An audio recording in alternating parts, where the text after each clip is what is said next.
Чыркыраган жүрөк. Чыгарманы жазган Эдгар Аллан По. Англис тилинен кыргызчага отурган Кубантай Эрназаров. Үн коштоп аудиолоштурган, окуган Эрнест Кыяз. Бул чындык. Ооба, ошондо тимеле ширеңке чагып жиберсе жалбыртап күйүп кетчүдөй ичимдеги жиним ашынган абалда элем. Жок, эмнеге сен мени жинди экенсиң деп жатасың? Жан дүйнөмдөн оорусу менин сезимимди талкаламак тургай, тескерисинче курчутуп шыктандырып жатты. Кулагымдын угусу тимеле үкүнүн кулагындай шырп эткендин баарын угат. Угарман Мамыт сыңары жердин жети түбүндө жаткан жыландын кепшегенин, жети кабат асмандын түпкүрүнөн чыккан белгисиз үндөрдөн бери ал тургай тозоктон чыгып жаткан үндөрдү дагы укчу болдум. Мени жинди деп жатасың, бирок мен адырсага ошол болгон ишти бир жакшынакай тунук акыл эсимде айтып берем. Бул менин оюма кандайча келген себебин чынында айтыш кыйын. Бул ой менин башыма кирди да чыкпаган киринедей болуп, менин башымда күнү түнү жашап алды. Ушунун көзүн тазалайын деген деле адамым жок болчу. Мындайга каалоом да жок эле. Менин көңүлүмдү эч качан оорутпаган, мага эч кандай жамандыгы жок бир топ жашка барып калган аксакал бар эле. Аны менен мен да ынак элем. Аны өлтүрүп, алтынын уурдап алайын деген деле ой жок болгон. Бул ишке анын көзү себеп болду окшойт. Ооба, ал абышканын тимеле таз жоорунун көзүндөй көк көзү. Ал чакчайган көк көзү менен кудум таз жоорудай мага кадала тиктегенде каным кайнап, өзүмдөн өзүм жинденип кетчүмүн. Анан бир күнү кой айланайын. Ушул көк көздүн көзүн тазалап, мындан бир отоло кутулайын деп чечтим. Ошентип анын оң жак көк көзү буга себеп болду. Сен мени даан экенсиң деп дагы шылдыңдап жатасың. Түшүнүп турам аныңды. Актанбай эле кой. Жинди адамдын колунан мындай иш келбейт. Көрдүңбү? Бул ишке мен кандай сактык менен, кандай кыракылык менен бүт баарын абайлап баамдап анан барганымды. Бир жума бою абышкага жал-жактап аркы беркине сүйлөп тамашалашканды токтоттум. Ар түнү тагыраагы түн бир окумда ордумдан туруп, абышка жаткан бөлмөнүн эшигинин туткасын ушундай чебердик менен акырын түртүп көрөм. Эшикти акырын менин башым баткыдай ченде ачып, чырактан көздөй да жарык чыкпагандай кылып, алаканым менен жаап, анан башымды култ эте тартып алам. Абышканы ойготуп жибербеш үчүн башымды жыландын башындай кылып, эшиктен акырын тартып алып жатканымды көрүп алып, күлгөн адам жок да. Ушундай жол менен башымды эшиктен салып, анын уктап жатканына бүт байкоомду жүргүзүп, анан ушундай жол менен башымды эшиктен сууруп алып, анан эшикти үн чыгарбай жаап койгонго эле 1 сааттай убактым коройт. Сен мени жинди дейсиң. Жинди адам ушундай ишти кыла алмак беле? Андан соң чыракты колум менен жаап, андан ийненин көзүндөй жарык чыгарып туруп, ушундай кылдаттык менен абышканын көзүнө туштайм. Көк көз уктап жатабы же жокпу билишим керек да. Ушул нерсени 7 күн катары менен жасадым. Убактыга жараша 7 күн катары менен көк көз уктап жаткан болот. Анан негизги ишке өтөйүн десем, мунун айтканга оңой, кыла келгенде бир топ машакаты бар экен. Мен абышканын өзүнөн корккон деле жерим жок. Болгону анын укмуштуудай көк көзү апкарытып жатты. Ар күнү эртең менен анын бөлмөсүнө кирип барам да, атынан айтып саламдашып, ал акыбалын сурап, анан эчтекени билбеген адамдай, түндө кандай уктадыңыз деп сурап коем. Эгерде ар түнү бир окумда мен анын эшигинен аңдып жүргөнүмдөн шекшинип калса эле, анда бул көк көз чычканга кебек алдырбаган сак киши болмок. 8-чи түнү мен адаттагыдай мышыктай абайлап, эшикти акырын ачтым. Сааттын минутасы адаттагыдан тез агып жаткандай туюлду. Мен ушуга дейре мендеги баамдуу сезимдер болуп көрбөгөнүндөй өнүгүп кеткенин сезбеген экем. Кайратым да толуп ташып баратты. эшикти аздан ачып баштаганымда анын оюнда менин максатым боюнча кыпындай да шеги болбосун ойлодум.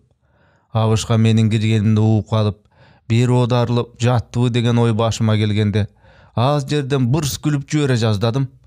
Мени кайра артка кайрылып кетти деп ойлоп жатасыңбы? Жок, анткеним жок. Анын бөлмөсү көзгө сайса көрүнгүс караңгы. Уурулардан шекшип, эшик терезени жылтык калтырбай жаап алып уктачу.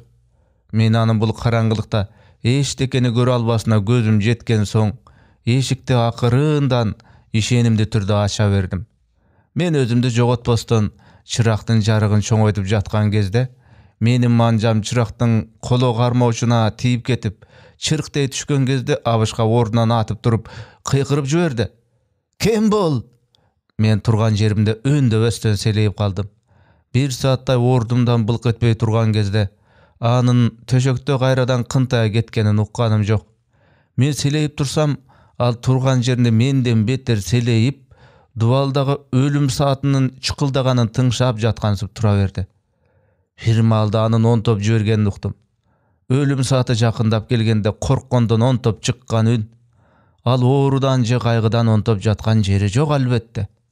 Ажал периштеси жакындап келе жатканын сезип, жан дүйнөнүн түпкүрүнөн буга кайгырыппы, же коркуудан чыккан онтогон үнбү? Мага тааныш үн. Көбүнчөсү түнкүсүн, тагыраагы түн ортосу, бүткүл алам уйкуда жатканда мени дүрбөлөңгө салып, көкүрөгүмдөн удургуп атып чыккан үн. Ошого бул үн мага жакшы тааныш.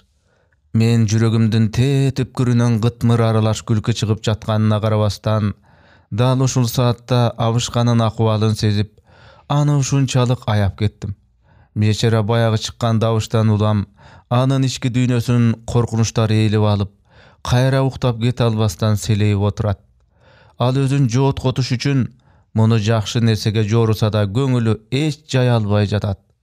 Ал өзүнчө бул болгону моорудан чыккан шамалдын үнү, же шыпта чычкан чуркап жүргөндүр, же саратан чегиткенин чырылдаганы болгон чыгар деп өзүн жооткотуп жатат. Ооба, бечара өзүн ушундай ойлор менен тынчытып жатып эле, анан бир маалда оюна капыстан бир ой кылт эте түссөчү. Капыстан бир ой. Себеби ажал периштеси жакындап келип, анын маңдайына чоң көлөкөсүн түшүрүп, курмандыгын өз кучагына ала баштаган кезде, ар кимде бир ой кылт эте түшөрү бышык. Менин башым бул бөлмөдө турганын ал укпаган, көрбөгөн чакта деле, ажал периштесинин көлөкөсү анда кайгылуу сезимдерди козгоп жиберери анык. Мен анын кайрадан кынтая түшүп жата кеткенин күтө турганча, чырактын колум менен жапкан жеринен жылчыктай жарык чыгардым. Жылчыктан тим эле жөргөмүштүн желесиндей жарык нурун чыгардым да, анын чакчайган көк көзгө туштадым. Жумулбастан ачык турган көздү, көк панардай жанган, жалгыз көздү көргөндө, менде болуп көрбөгөндөй тажалдык кайнап чыкты. Көк өлүк көздүн тикке карап турганын даана көргөнүмдө, каардануум ичиме батпай, андан бетер жиным кайнап карышып чыктым. Бирок мен Абышканын жүзүнбү, же адамдын жүзүнбү баамдай албай калдым. Жөргөмүштүн желесиндей ичке жарык нурун эттей ички туюм сезимим менен болгоп билгендей, дал ошол соолуп калгыр, агып түшкүр көк көзгө туштаган экем. Азыр мен сага айткандай, мен ошондо акыл эсимден айныбай эле, тескерисинче менин сезимдерим 7-чи тепкичке чейин козголуп кетти. Ошондо мага пахтага ороп койгон сааттын чыкылдаган үнүндөй өзүл кесил, түшүнүксүз үндөр кулагыма угулуп кетти. Бул үн да мага тааныш.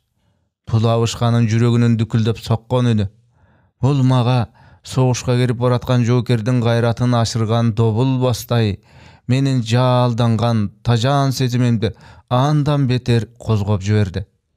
Бирок ошондо да өзүмдү кармап, үндөбөстөн акырын дем алып, чыракты кыймылдатпай кармап тура бердим. Мурдагыдай эле жарык нурун анын көзүнөн албай такап турдум. Бул мезгилде жүрөктүн соккон үнү уламдан уламга туулап, ыргагы улам тездеп жатты. Абышканын жүрөгү жарылып кетчүдөй коркунучтун туу чокусуна жетти. Bul ulamdan ulamga tuğlap жаңырып жатты. Түшүндүңбү? Ulamdan ulam kulakты жарып жиберчүдөй жаңырып, mendegi tajal sezimler ottoy alууланып жатты.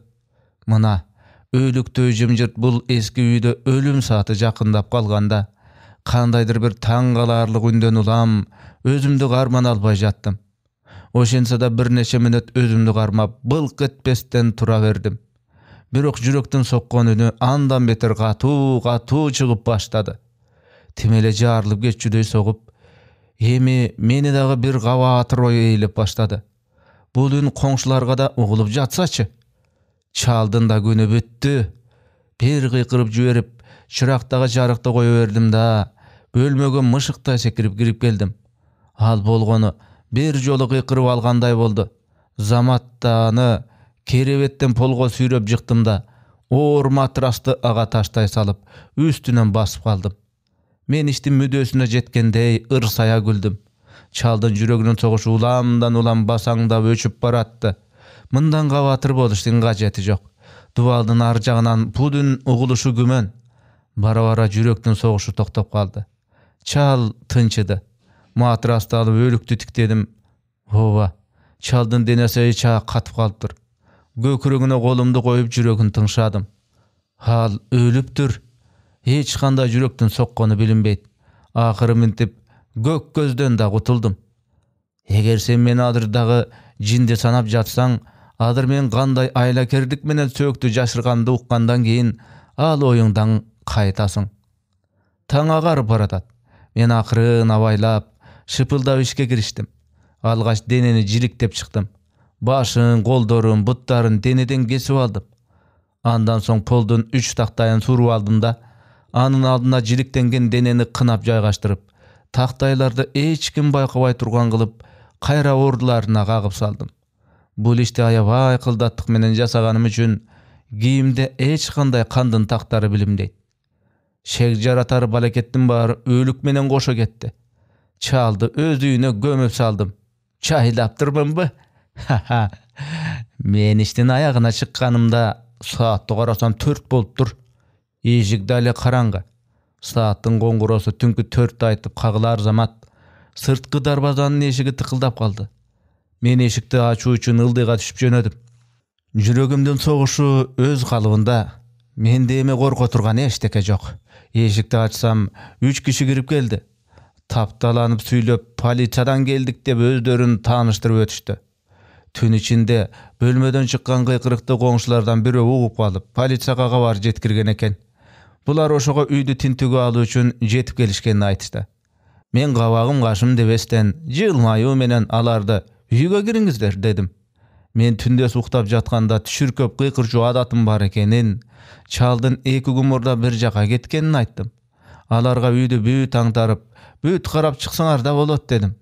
Бөлмөлөрдү бир четтен көргөзүп, шашылбастан карап чыгышын эскерттим. Аларды чал жаткан бөлмөгө ээрчитип кирип, анын бар дүйнөсүн көрсөтүп бердим. Чалдын буюм тайым бүт ордунда. Бөлмөгө отургучтарды алып келип, аларды чарчашса, бир аз отуруп, эс алып алуусун сунуш кылып, өзүм тоодой жүрөгүм менен отургучту так ошол чалдын денеси жаткан жерге коюп, үстүнө отура кеттим. Полиция кызматкерлери менин ийкемдүү мамилеме иштери жылып, эми такыр эчтекеден шек санабай калышты. Анын ордуна мага ар кандай жагымдуу суроолорду беришип, мен аларга шаңдуу жооп кайтарып, аркы беркине сүйлөшүп отуруп калдык. Бир маал деле менин өңүм кубара баштап, ичимден алардын чыгып кетүүсүн ушунчалык каалап баштадым. Башым чыңалап оорутуп, кулактарым чуулдап баштады. Алар болсо чыгып кетүүнүн ордуна чоң энесинин үйүнө конокко келишкенсип, ар кайсыны бажылдап сүйлөп, козголбостон отура беришти. Үн эми мага даана угула баштады. Мен өзүмдү алаксытайын деп көбүрөөк сүйлөп баштадым. Үн андан бетер катуулап чыга баштады. Акырында бул үн менин кулагымдан эмес, башка жерден чыгып жатканына көзүм жетти. Өңүм кубарып калганына эми ишендим. Мен шек алдырбайын деп эчтеке болбогондой, үнүмдү бийик көтөрүп сүйлөп жаттым. Каш айгыр үн мага өчөшкөнсүп, андан бетер катуулап чыгып баштаса болобу? Хайламды алты кетирип, суу жыгылта турган болду, балекет алгыр. Kudum paxtaga orap koygon saattın tez-tezden çıkıldap, tüpkürden çırkırap çıkıp jatkan önündey. Demim kısılıp, başkaça olup baratkanımda ofitserlerden biri da kaparını algan jok. Orundan tura kalıp, tigiler menen mayda şüydü birdemeler jönde talaşa getip, kolumdu silkildetip jübergenimde ayt. Tüpkürden çırkırap çıkkan ün, emi maga takır erегишip aldı. Jebul tügöttörden üydön çıgıp keteli dey turgan türleri jok. Üçöөнүн teң maanayı jakşı, kurup ketkirler dese. Alardın çoň enesinin üýüne toýga gelgende oturup alışkanına canım gaşayıp, bölmede ары beri basa başladım. Ün meni çırkırap ýerçip aldı. Hudaý ay, emne kılsa bolat degi. Özümden özüm jaldanıp, özüm oturgan oturguştu al jerden türtö salganda, ta goşol orundan orguştap çıkkan bulakday ün andan beter gatulap, çırkırap çıkıp başladı. Bölmönün içi çırkırap çıkkan ünge tolup ketdi. Tigi geliosular dagı dile eşteki bolbogondoy, argaýsyny aytyp gatkırıp otura berişdi. Çaratkan özüň sakta aýlanaýyn. Maga oglup jatkan ündü alar gandaýja uguşpaýt. Çok, alar uktu. Alar baryn sezip turat. Meni gan tereken dep sınap jatışat. Kıytırlar degen oylar memdi teyip çıktı. Mından ötken azap jok. Alardım meni gelek-gelek bülüp jatışkanda, mından ары çıdaşka alımda jok. Mana uşulарды oýlap, jönölböй bir gıykırıp öleýin dep çeçkenimde, gözüme eştek eýlenbey, kulağıma tüpkürden ulamdan ulam gatulap, çırkırap çıkkan ünden başka eşteke ugulbady. Eneň durraýyn eşekler dep gıykırıp jüberdim. Toktot, tamaşaňdy çaljakdybay. Muna men öldürdüm çaldı. Alardyň gülküsü zamatda basılıp, üçü teň eleyip menin ozumdu tiktep kalıştı. Jürektin çırkırap sokkan önü dale çıkıp jatty. Çoň eneňden toýu düşüp jata bul jerde, emne gülösüňar? Mına taktaýda aşdagy kara. Kara işenbeseň jakşylap. Anyň jüregi çırkırap dagy dele sogup atat. Çıgarmanın ayağı 1843 jyl. Angeme turalı kotormoçudan kıskaça nusko. Çırkıragan jürek жазуучу Эдгар Аллан По жазган tırmakça içindeki korkunçtu angemelerinin katarına giret. Angeme James Russell Lowell'din The Pioneer jurnalına 1843 yılı basılıp çıkan. Negizgi karmandar katarı bir üyde yaşap jatkan belgisiz adam menen garıgan çal tandalıp alıngan. Angemede negizgi okuya katarı belgisiz karman çaldın taz jorunun gözündöy göp jagymsız bir gözü anı öldürüp saluga sebepçi bolat. Çırkıragan jürek göp kırdı okuyalarda çakan angemede çagıldırı boyunca Edgar Allan Po'nun teoriyasına görünüklü misal bolup beri alat. Çıgarmada negizgi orundu eki gölömdü simbol eyleyt. Alar göz jana jürek. Adabiyat boyunca hadislerden belgilösü boyunca жазуучу Edgar Allan Poe жазган бул чыгармадагы сюжет атактуу жазуучу Fyodor Dostoyevskiy жана башка көрүнүктүү жазуучулардын белгилүү чыгармаларына баштапкы идеяны бере алган. Котормочунун пикиринде, бул чыгарма улуу жазуучу Рюноске Акутагаванын айрым чыгармаларынын жаралышына да түрткү болгон. Чыркыраган жүрөк аңгемеси Эдгар Понун белгилүү чыгармаларынын катарын толуктайт. Жана классикалык, готикалык жанрда жазылган аңгеме катары таанылып, көп жолу экрандаштырылган. Бул жерде көз каармандардын байланышын көрсөткөн метафора катары берилет.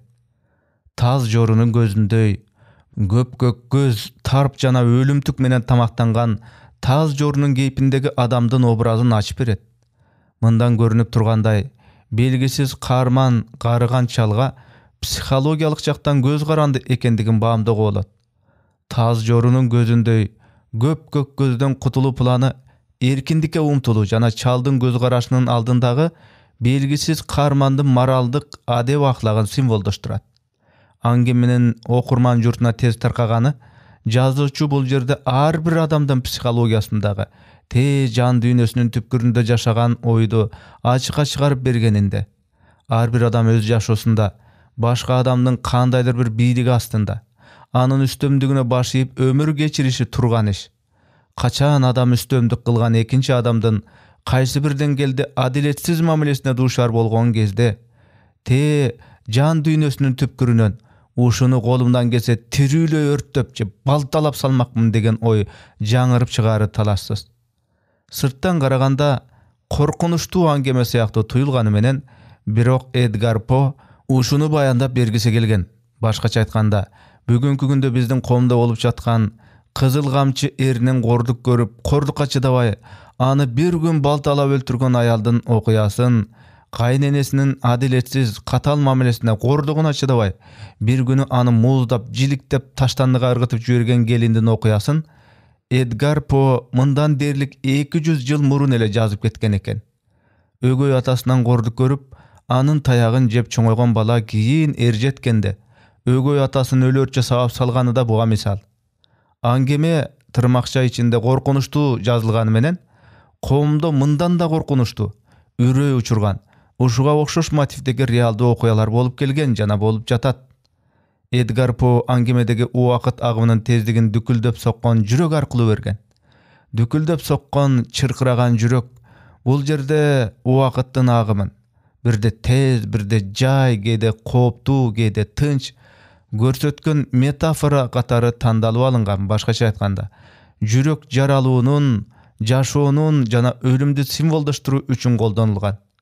Ал эми аңгемеде сырттан кирип келген 3 полиция кызматкери жана каармандын сөзүн унчукпай, кайдыгер угуп олтурган адам бул биз жашаган дүйнөнү, бизди курчаган адамдар, коом жана мамлекет ошону символдоштуруу үчүн кошулган. Элибизде кыңыр иш 40 жылда билдет деген сөз бар.